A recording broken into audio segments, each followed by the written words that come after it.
Kia ora mātua toha.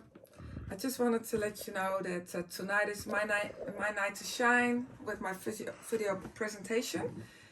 This shoebox I created with some paintings on it. I've got on the top of it I start my Maori paintings, some baskets of knowledge, some maraes, the new beginning of life, of fern that starts to grow. In New Zealand I found Jesus, the Pohutukawa and a jade carving. I was born in Groningen, the north of Holland, and behind this tower I was born. There was a hospital there. In my country we have football as a national sport, and this was Cruyff in my years when I was younger. He was a fantastic football player and he played for the national team of Holland. We also have windmills in my country and cheese, but this cheese didn't come out so good. But windmills were a part of getting the water out of the land, because we are a level below sea level. We are a country below sea level, sorry, and the windmills were good for that, but also to make flour out of grain. And we have, of course, tulips.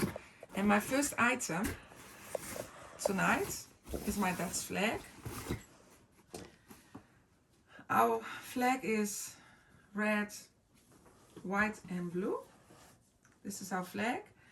And I am typical Dutch. In my country, we, instead of grabbing the guitar and sing songs, we all sit in a circle eating cakes, and we just debate about politics and about the news and things that happen in our villages. We are people that are quite active. We push bike a lot through the weather and through the winds and through the snow and all of that. Holland has got 18 million people, and in our country we don't queue and things like that. So, and sometimes we quite pushy because we have so many people, and there's always a shortage of space because there's so many people cramped in the shop. So sometimes we don't queue. Anyway, I just want to show you my second item, clogs. Okay, these clogs belong to my daughter, but they are very special to me as well. I used to walk on clogs like this, and up to my 70th years of age, I had clogs, and after that, I started to wear leather shoes. But I was sort of brought up in a village, and in this village, we all wore clogs. And as now here in New Zealand, people wear gumboots. In my country, we actually wear clogs. Yes, and you see in the banks saying no clogs inside, like here it says no gumboots inside. I was talking about up to 7 I wore these. Also, when I was 7, my mom and dad divorced, and it made me quite insecure. And yeah, thinking about that was a hard time for me. And that brings me to my third item, because I was actually, through my insecurity, I think it was, I was married 3 times. So this is a wedding certificate holder. This is the certificate that holds this is the holder that holds the third certificate that I ever had with my husband Sunny. We were married in 2002, so we're 22 years married on the 18th of May, and we got married in Destiny Church.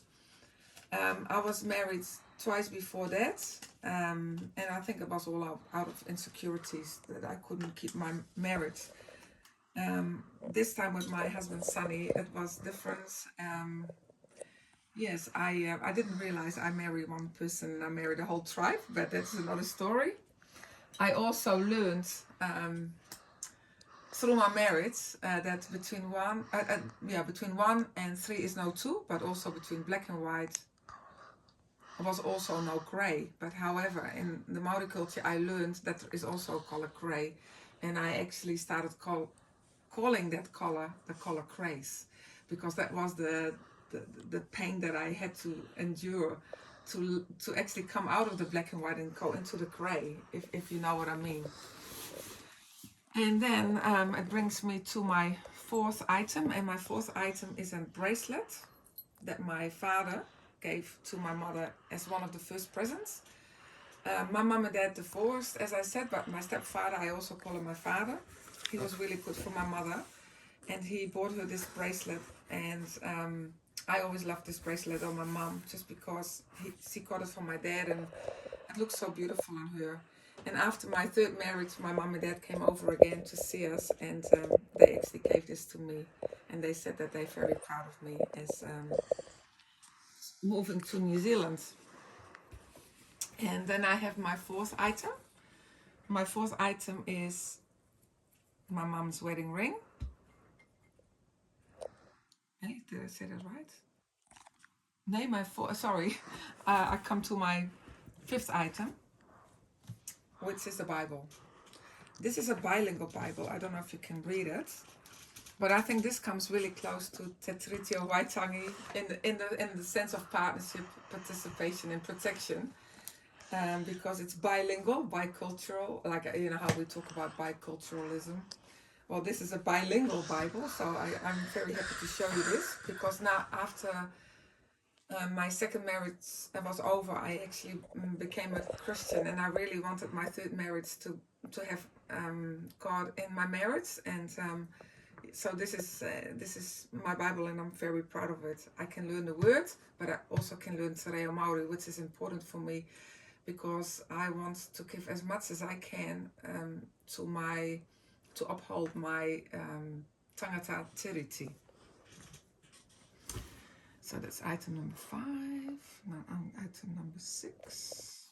My item number 6 is my student card of Awanuiarangi.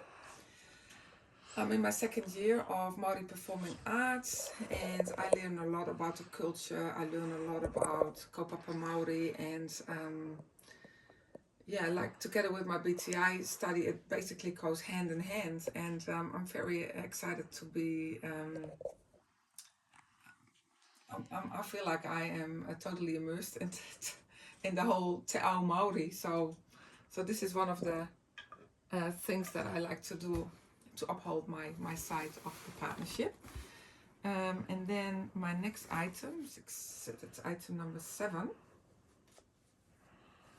This is the He Whakaputanga flag, and you probably think all those flags.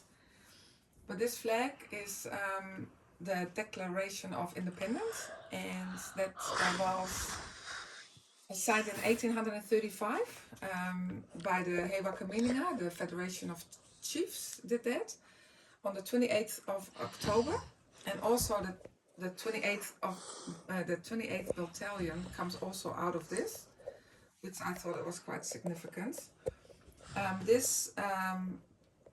This flag is not only the Declaration of Independence, but it also holds the rights to actually for Maori people to trade on the seas and not being pirates. And Maori people were very intelligent. They were actually the first bank in the whole of the world was actually the Maori bank, so I was told. My next item is the Rangatirotanga flag, and I'm very proud of this. The He Whakaputanga flag was bought by my husband for our family, so also for me. But this one was given by a friend. So the Whakaputanga flag was given by my husband, but this one was given by my friend. And my friend was having a daughter with my daughter at the Kohanga Reo. And I baked a cake for her daughter's birthday party. And this flag means for Maori people independence. And it has 3 colors. And the black color is the kore kore. That means from the darkness into the light. And the white color is the maramataka. And the red color is te whaiao. And that means, from somehow starting something and then continuing it. Okay, so I was quite happy when I got this flag up. It was really a good feeling in my heart that people would give me this, like I thought it was so really nice. Okay, so that was number 8, and then I have number 9. This is a mug, and it says Woman of Godly Influence, and this was given by my friend Ruth Sidney. She is from this area. I'm from Gisborne, and she actually passed away 4 weeks after she gave this to me. On the back, and that I'm feeling very sad about this. So this special cup is my taonga. It says on the back, I have been crucified with Christ, and I no longer live, but Christ lives in me. The life I now live in the body, I live by faith in the Son of God who loved and gave himself for me. Galatians 2 verse 20. I find this really significant for my study at BTI as well, because I want to become a social worker, and I want to help people, and I want to find out frameworks how I can help people, especially Maori people who have gone through colonialism. And I would like to set up a framework or a practice that is underpinned by a theory that can help people to fight against the historical trauma and the generational trauma. Okay? And then my last item is my mom's wedding ring. And this ring is also very important to me. It represents a circle of life. So once I was born out of my mother, and now I am a mother. And also this ring signifies for me a lot, because this is my mom's ring when she married my stepdad, which I call my dad, who I call my dad. And my mom was a really good example for me how to be a good wife, and my stepfather, my father, was a really good example for me how to be a good father. So I actually could work myself up to their standards. Even though I had 2 failed marriages, I still now have a great marriage, and I thank them for being a great example. And so by being a great example and a woman of influence, I can actually look back at my worldview and see how important it is to actually go through all these items and actually see where I came from to now. Actually, with my worldview that I have now to wanting to help, is seeing things that sometimes don't go right in life. So how I was insecure and how I had my lonely moments, I now can help people that have the same feelings or go through certain circumstances that I went through, especially in marriages. It's hard to keep up a marriage, but I've learned a lot in it. And so I just basically come to an end. I just try to see if I forgot anything. So I want to seal this talk off, and God bless you, Matua Toha, and thank you for listening. Kia ora.